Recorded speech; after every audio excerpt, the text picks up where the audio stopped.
Bem-vindas e bem-vindos a mais um episódio da Cinemateca, edição UEG. Esse programa surge da parceria entre a Demar Sagres TV e o curso de Cinema e Audiovisual da Universidade Estadual de Goiás. E hoje nós vamos receber aqui no estúdio a equipe do documentário Quanto Custa o Remédio do Meu Pai, que vem ganhando destaque em festivais por todo o país. O filme retrata a jornada da família Suzin na busca por tratamento com cannabis diante de quadros de leucemia e Alzheimer, enfrentados por Felipe e seu Ivo. Além disso, vamos continuar a falar sobre saúde na obra Próximo Ônibus, que discute sobre o ritmo frenético do cotidiano e a saúde mental. Então, para começar a sessão de hoje, acompanhe o filme Quanto Custa o Remédio do Meu Pai.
Meu pai e minha mãe são lá de Santa Catarina, uma cidade chamada Concórdia. E a gente, veio pra cá, eu tinha 7 anos, foi em 1997 ainda, quando a gente veio pra cá. E aí meu pai veio pra, tentar abrir, uma empresa, fazer a coisa acontecer, tentar mudar de vida mesmo. E aí ele veio antes pra cá e depois veio a família toda, Eu, meu irmão e minha mãe, E aí a gente veio pra cá e desde então nunca saímos mais daqui, Sempre fui eu do lado dele mesmo. Teve uma época que minha mãe e meu irmão foram morar em São Paulo e ficou eu e ele aqui.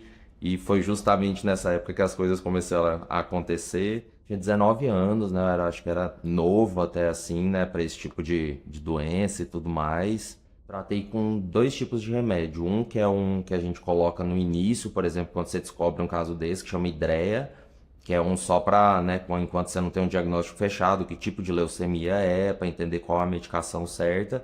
E depois disso, desde sempre até hoje, eu tomo um que chama Glivec, que é um quimioterápico, oral diário. E aí já passei por muitas, reações. No começo eu tinha muita dor, muita cãibra, de realmente não conseguir levantar da cama. Já tive questões também, problema de alimentação, porque quimioterápico com muito tempo, ele foi começando a me prejudicar nesse sentido. Então, esse foi para mim o maior desafio, que eu já tive, que foi essa reação depois. Já tive várias, náusea, vômito, isso já é algo mais corriqueiro.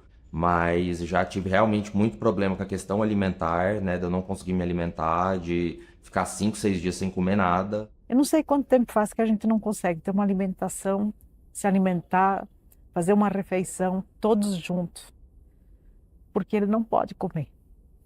Ele fica muitos dias só com água, não consegue comer nada, nada, nada. Uma pessoa não consegue viver sem se alimentar, não tem jeito. E aqui em casa são 2, um com Alzheimer e um com leucemia. Meu filho tem dias que não consegue levantar da cama. O que tem segurado ele é a maconha. Ele inala, ele toma o óleo, é a única coisa que tem segurado ele de pé. Eu comecei a fumar junto com tomar o quimioterápico. E aí eu sentia muitos benefícios, em questão de cortar, por exemplo, eu estava com náusea, eu estava prestes a vomitar, eu fumava um pouco, dava uma respirada, passava na hora. E realmente surpreendente. Tanto que foi isso que me ligou, essa planta tem tanto poder medicinal, eu fui atrás pro meu pai também. é complexo você virar pra pessoa e falar, né, tipo, que você tá com uma doença dessa e você vai se esquecer, né? E isso realmente foi algo que me doeu muito, né, nessa época, de lidar com essa situação mesmo, sabe? De tipo, e a gente nunca teve a oportunidade de se despedir, né? Meio que ele foi embora e a gente tentando agir na normalidade mesmo. Então, essa época me pegou bastante. É uma doença que a gente não conhece muito, né? Tipo, ainda mais na época, né, que era 2011, 2012 que começou, né? Então a gente não tinha conhecimento, não sabia, a gente foi aprendendo com as situações mesmo, né? A gente só sabia que a pessoa vai esquecer dela própria, mas o que vai acontecer mesmo, tipo, a gente só descobriu no meio do caminho. Ele sempre foi uma pessoa assim, amável, e de repente do nada ficar agressivo. Aí você levava para o banho, para dar banho para ele, ele te agredia, ele não deixava. Isso com meu filho ajudando, porque sozinha eu não conseguia mais dar banho para ele. Foi de 2014 a 2018, só no alopático, dopando meu pai. Eu tinha que segurar ele pra fazer tudo, pra dar banho, pra alimentar, pra dar remédio. Tipo, só pra dar remédio nessa época eu gastava de 40 a 1 hora pra dar, tipo, as cápsulas que ele precisava de nutrição, né? De dificuldade que a gente tinha de lidar com ele mesmo, porque ele rejeitava tudo. Meu pai tava no ápice da agressividade, da gente conseguir lidar com ele. Exaustão física, mental nossa também, né, de estar ali todo dia, né, não conseguia nem dormir direito nessa época, porque nem ele dormia, então a gente tinha que ficar de olho nele o tempo inteiro. E aí eu cheguei no meu ápice, né, tipo, não tava mais aguentando ficar dentro de casa, eu precisava respirar, porque era todo santo dia isso. E aí eu resolvi fazer uma viagem, né, no final de ano pra Chapada, pedi pro meu irmão ficar em casa ajudando minha mãe, porque ela não podia ficar sozinha de jeito nenhum com ele. E aí eu fui pra lá pra ficar na casa de um amigo, né? E acabei conhecendo uma outra pessoa, né? Que chama João, né? E o João, ele é médico. E eu não sabia na época, né? Que ele era médico. E aí a gente ficou lá, como eu já trabalhava com café, ele era muito apreciador de café, a gente focou a viagem inteira em conversar sobre café, né? Nada sobre o assunto maconha, nem nada do tipo. Eu voltei pra Goiânia depois disso, e o João foi lá na minha cafeteria na época, né? Pra tomar um café e tudo mais. E ele acabou conversando com o meu sócio lá dentro do café, fazendo a operação, tudo. E ele falou que trabalhava com medicina canabinoide, né? Que era medicina com cannabis. E foi a partir desse momento, dessa conexão, né? A partir do momento que ele falou isso, o meu amigo já sabia que eu estava nesse corre desde sempre, né? Para conseguir esse apoio. E a hora que ele me contou, ele falou: Felipe, larga a operação e vai lá conversar com o Dr. João.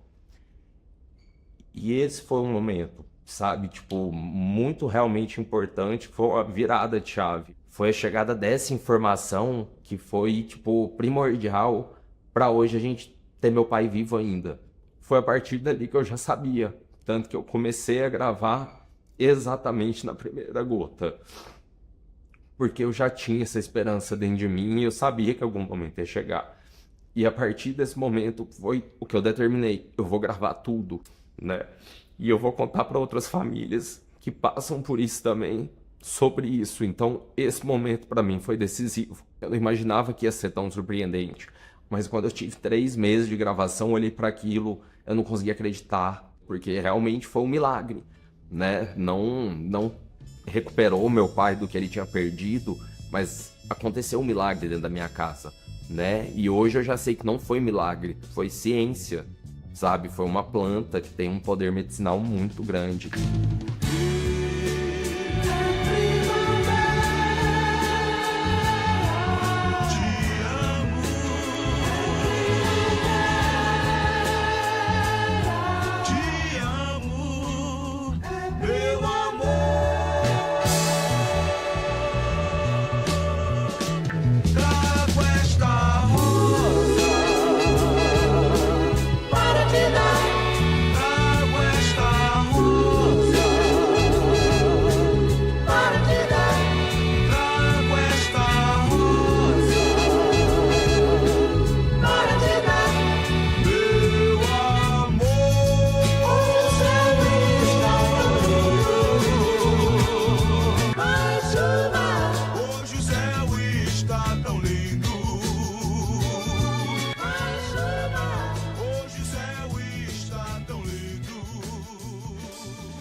Assim que a gente começou o tratamento com óleo, com nem 2 meses eu já comecei a cultivar, né? Justamente para não correr risco, né? Tipo, meu pai não pode ficar sem, eu não quero jamais perder esse resultado, então eu vou começar a plantar. Mas aí eu tava plantando ilegal, né? Na justiça não tinha aprovado, nada.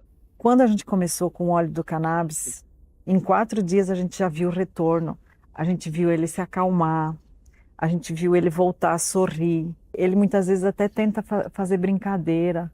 Vim de pouco tempo atrás de muito preconceito da minha mãe, até a possibilidade dela se abrir ao tema e até convencer ela a quebrar esse preconceito mesmo de falar, vamos pelo menos tentar, vamos plantar. E aí, durante esse período todo, eu registrei tudo. Em vídeo, em texto, diário de bordo. Ah, meu pai tá tomando tantas gotas, a melhora dele é essa, isso, aquilo. Então, tipo, eu juntei todos os tipos de prova possíveis, laudo de médico X, nutricionista, disso, daquilo, para compor realmente, tipo, muita prova real, material, e aí eu entrei na justiça.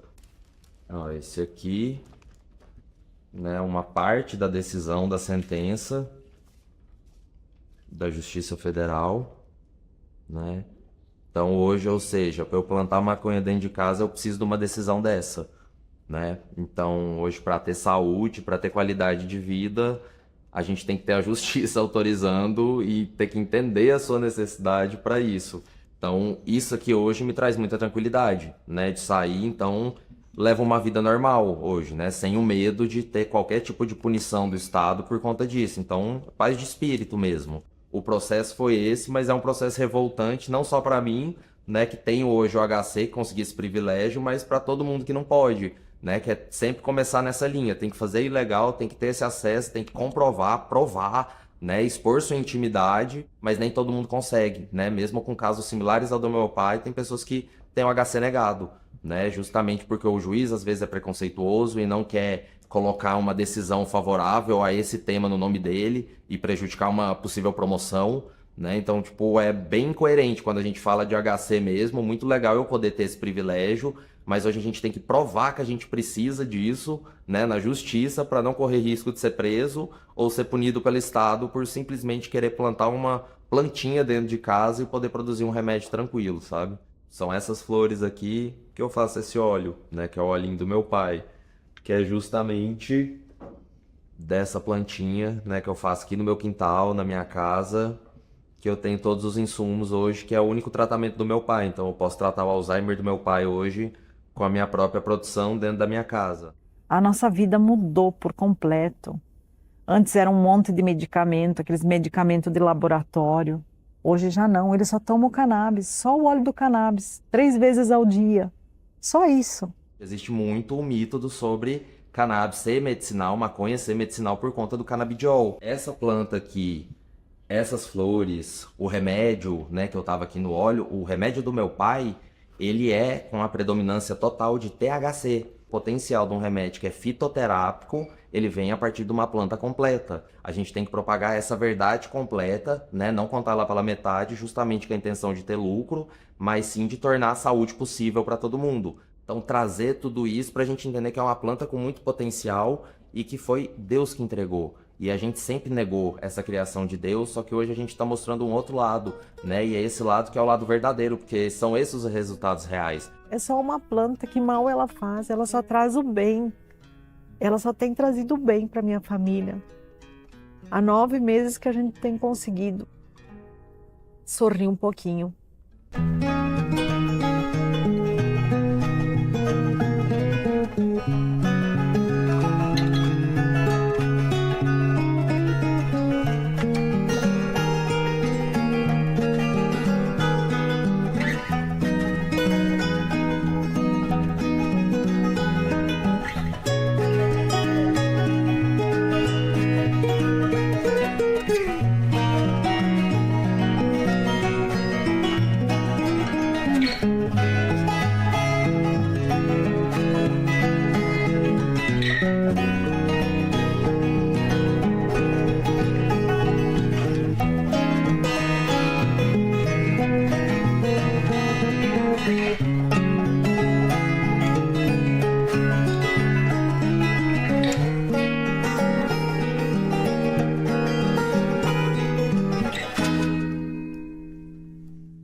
me gravando esse áudio agora, esse vídeo aqui rapidinho, com meu pai no fundo aqui, só pra registrar e agradecer. Não lembro como foi a última vez que meu pai me chamou de filho, falou que me ama e me deu um abraço. Hoje foi esse dia. Gratidão, meu irmão. Lança o barco contra o mar. Venha o vento que houver. E se virar nada,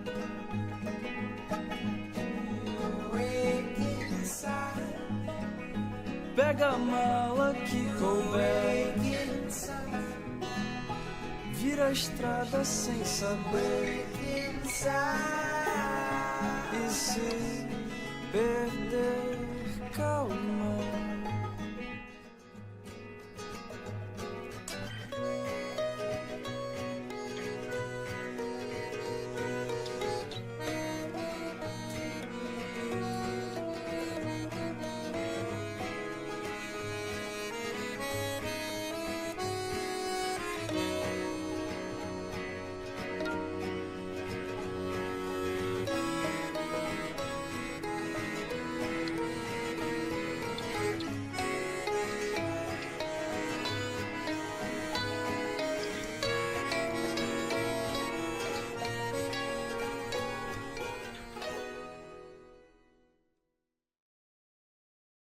Antes de mais nada, eu gostaria de prestar as minhas condolências à família Suzin pela perda do seu Ivo. É impossível ver esse documentário e não se compadecer e sentir empatia pela história dessa família. Nós vamos para um rápido intervalo, mas não sai daí, porque a Cinemateca volta no próximo bloco.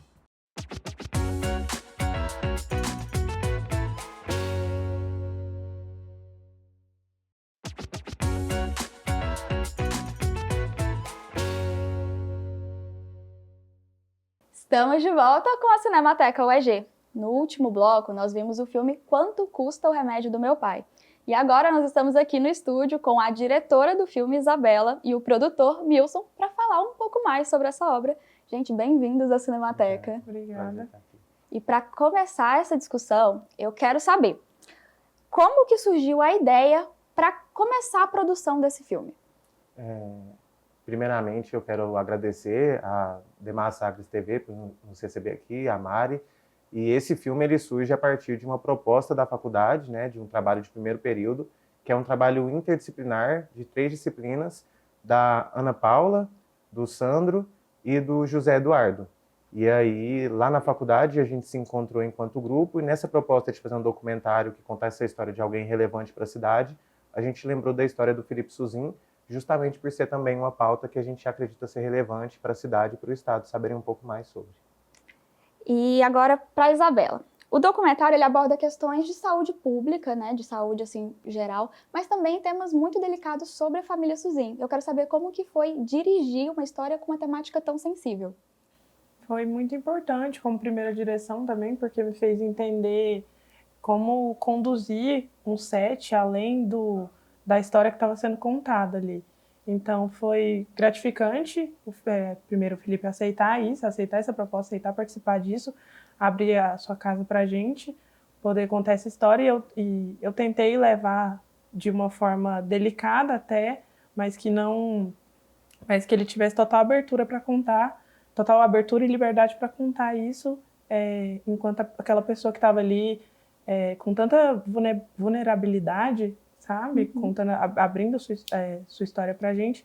Então foi muito gratificante e marcante, assim, pra minha história, enquanto no audiovisual, assim, e carreira, né? Então, assim, eu sempre vou lembrar, sempre vou contar e sempre vou enfatizar que é o primeiro e sempre vai ser ele, assim, toda a minha vida. Foi muito bom.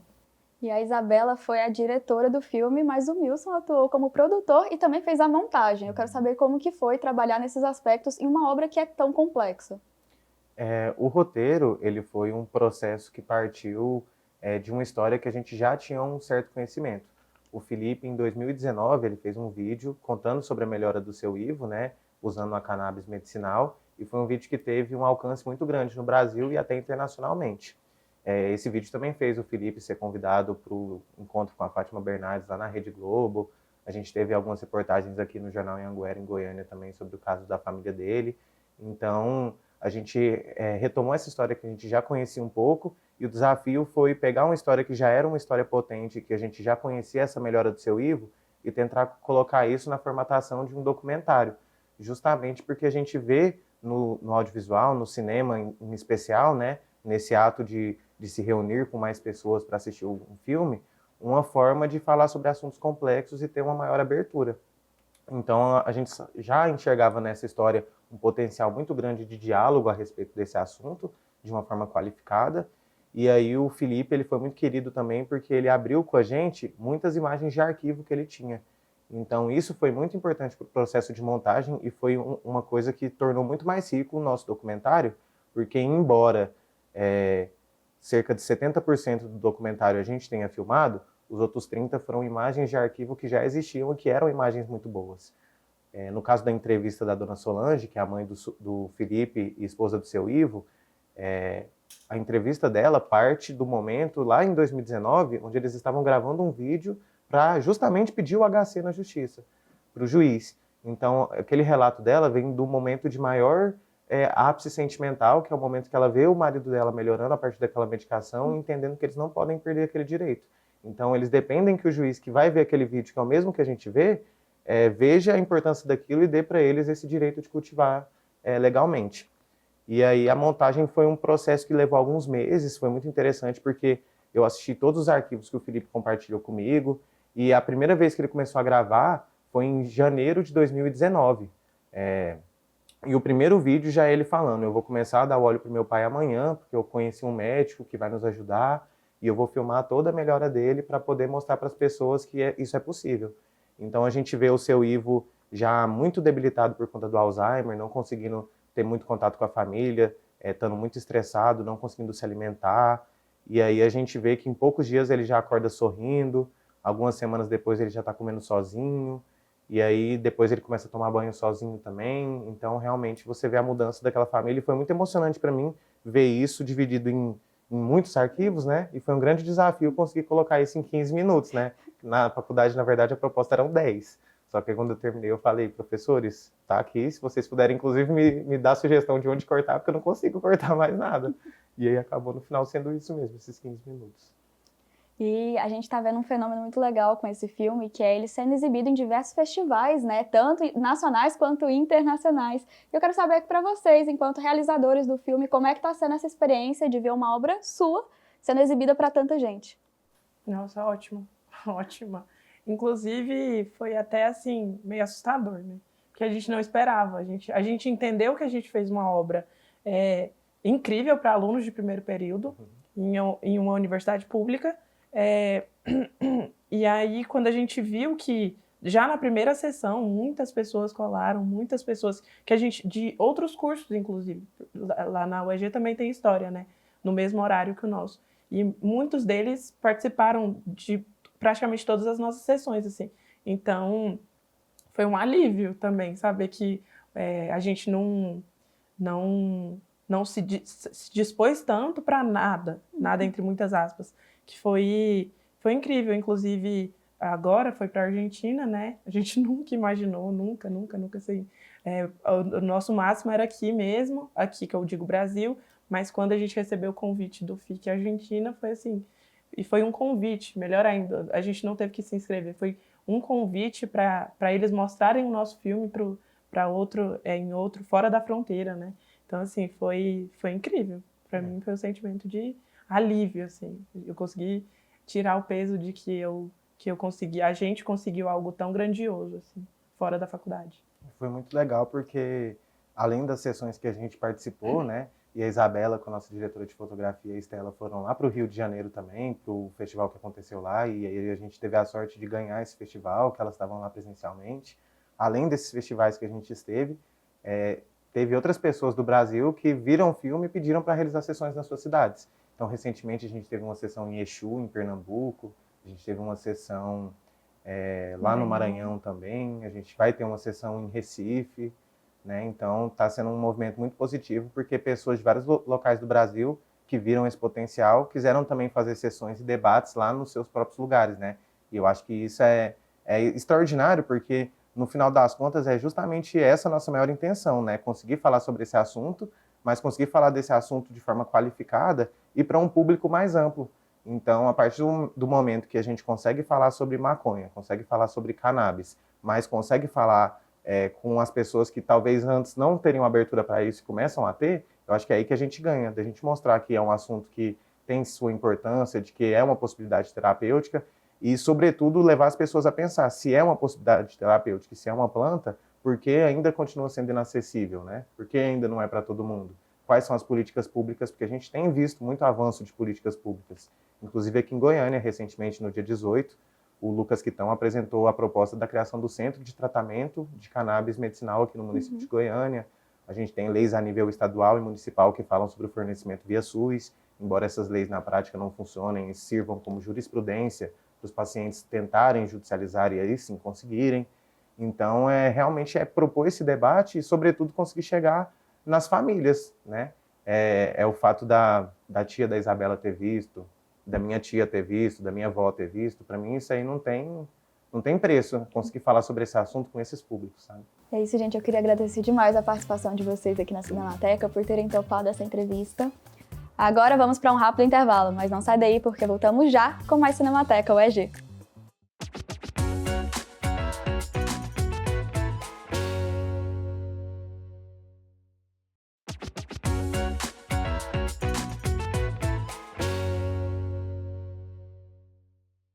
Estamos de volta com a Cinemateca UEG. No último bloco, conhecemos mais sobre a trajetória da família Suzin e a jornada do tratamento com medicamentos à base de cannabis com o documentário Quanto Custa o Remédio do Meu Pai. Agora, a gente continua a falar sobre saúde no filme Próximo Ônibus. Mas antes, que tal conhecer um pouco mais dessa produção com o diretor Matheus Lemos? A minha trajetória no audiovisual começou em 2024, quando eu entrei no curso de Cinema e Audiovisual da UEG. E aí eu fui experimentando de tudo na faculdade. Ainda experimento, né? Ainda estou aí graduando. E aí, enfim, fui experimentando. Fui indo pela área de roteiro, pela direção, pela produção. E, enfim, atualmente eu trabalho em projetos em que eu consiga dirigir ou roteirizar, e para além de experimentar essas funções do audiovisual, eu também faço produção de conteúdo. E aí eu faço para alguns projetos culturais, como festivais de cinema, mostras de cinema, e atualmente eu estagio no Luminab, o Laboratório Universitário de Memória Audiovisual daqui de Goiânia. Fazer esse filme foi um grande desafio, principalmente pensar nele inicialmente, porque ele surgiu de fato de uma atividade prática do curso de Cinema e Audiovisual da UEG. A disciplina era a disciplina de produção sonora, e a atividade consistia em a gente pegar um ambiente que tinha a ambiência sonora caótica e fazer um filme em cima desse ambiente. Então, foi feito através de sorteio. Tinha vários ambientes. Tinha feira, tinha igreja, tinha, enfim, praça. E aí a gente acabou ficando com o terminal. Então, de certa forma, chegou assim pra gente. A gente foi sorteado, ficamos com a locação terminal de ônibus, e aí a gente precisava criar uma história em cima disso e uma história curta. E aí, nisso, o meu grupo, né, a minha equipe, na época, se uniu, entendeu o que a gente precisava fazer e falou assim, tá, então vamos construir um roteiro em cima disso. E aí a Caia Santos ficou responsável pelo roteiro, e aí ela criou o roteiro e a gente pegou e foi dirigir isso, entendeu? Foi fazer esse filme, foi dar vida ao que ela tinha escrito. Nossa, foi assim, acho que uma das experiências mais insanas da minha vida. Porque olha o cenário, a gente tinha que dirigir um filme em uma única diária, e isso tudo dentro de um terminal de ônibus.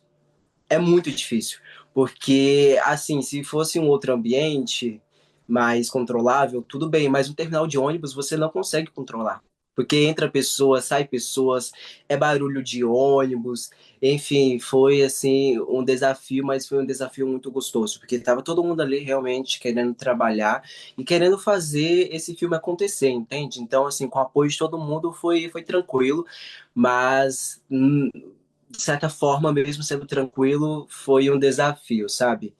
Porque é isso, a gente não tinha controle do ambiente lá e no dia algumas coisas começaram a dar um pouquinho errado, como o cartão de memória começou a corromper os arquivos, o cabo de áudio ele tinha estragado, então a gente teve que parar as gravações durante um tempinho para retornar lá na faculdade, para ver o que a gente poderia fazer, se a gente poderia conseguir trocar o cabo. Mas no fim, deu certo, entendeu? É isso, deu certo. E olha, uma curiosidade sobre esse filme é que ele foi gravado inteiramente com o celular. Mas conta aí, Matheus, como foi essa produção? A gente não usou câmeras, a gente usou equipamentos profissionais, como equipamento de som profissional, iluminação profissional, mas ele foi gravado inteiramente pelo celular.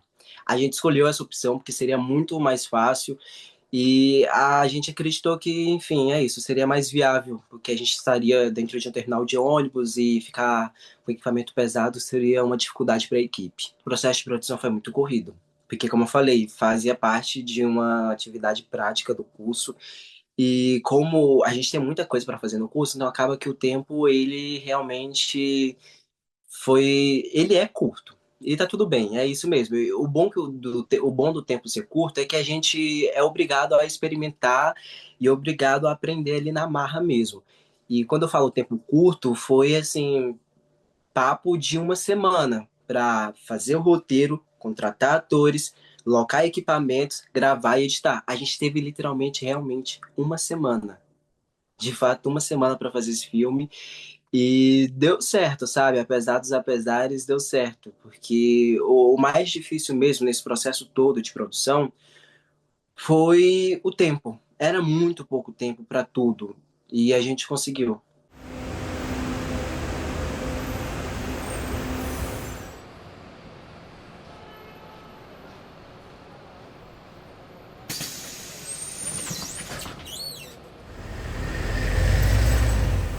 Era o céu. Era. Não vai? Tá muito cheio. Bom, gente, eu quero fazer um convite para vocês assistirem Próximo Ônibus, que é o meu filme que eu dirigi. Cara, ele dialoga muito com os tempos atuais, dialoga com muitas pessoas, e ele fala sobre isso mesmo, sobre essa sensação de achar que o tempo está se repetindo, e ele também fala bastante sobre essas pessoas que utilizam de remédios psíquicos e têm efeitos colaterais. Eu não vou dar muitos spoilers, só estou jogando aqui algumas coisinhas, mas eu espero que vocês assistam, espero que vocês gostem. Ele dialoga com essa questão mesmo da saúde mental, do tempo que a gente sente que não passa, do tempo que a gente acha que está vivendo o tempo inteiro. E, enfim, não vou ficar contando muito, não. É só sobre isso. Tempo, saúde mental e remédios. É isso. Assista Próximo Ônibus.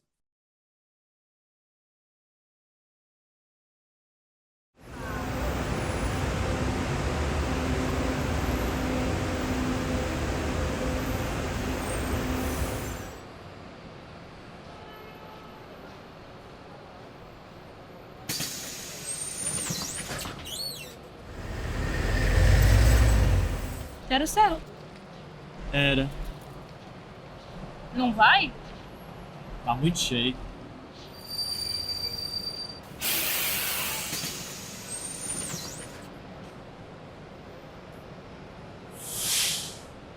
E esse? Também era. Poxa, Lucas, de novo? Quantos ônibus você vai deixar passar? Quantos forem precisos, né? Na última vez, a gente ficou aqui mais de 1 hora esperando um ônibus. Eu não vou ficar cheirando sovaco de estranho.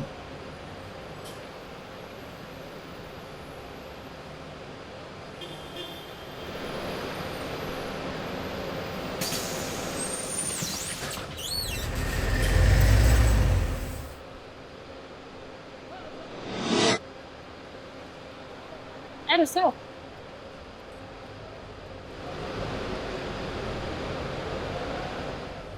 Que? O ônibus. Hã?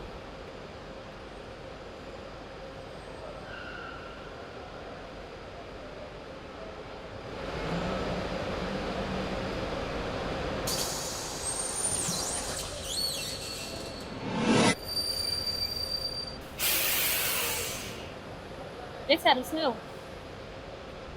Verdade. Não vai? Não vou?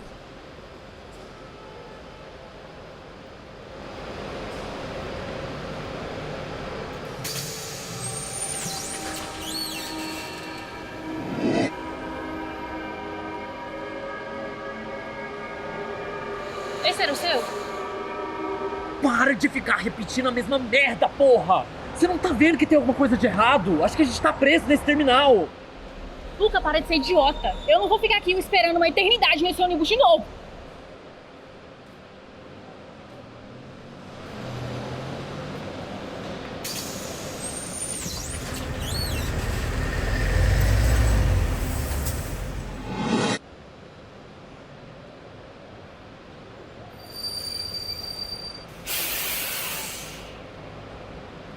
E se você nunca sair daqui?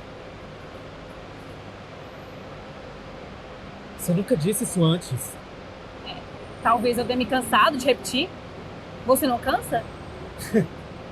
Pode ter certeza que eu me canso dessa porra. Eu tô cansado dessa merda aqui.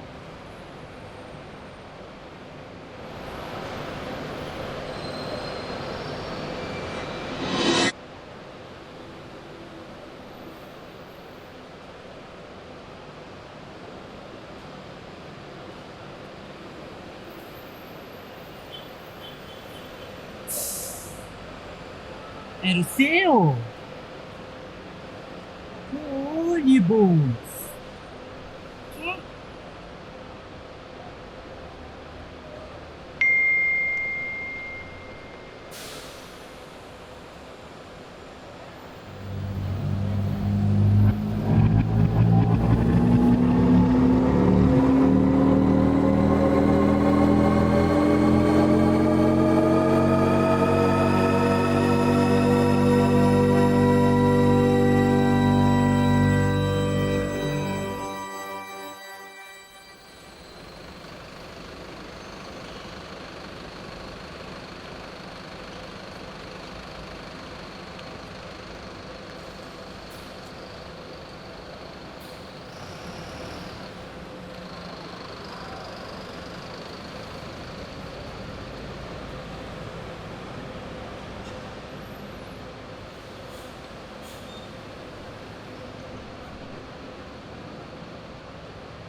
A saúde mental é um tema extremamente importante.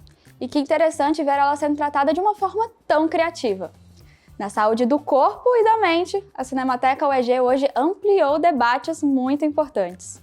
E eu fico muito feliz de poder ter acompanhado essas discussões aqui com você. A Cinemateca fica por aqui, mas eu te vejo no próximo episódio.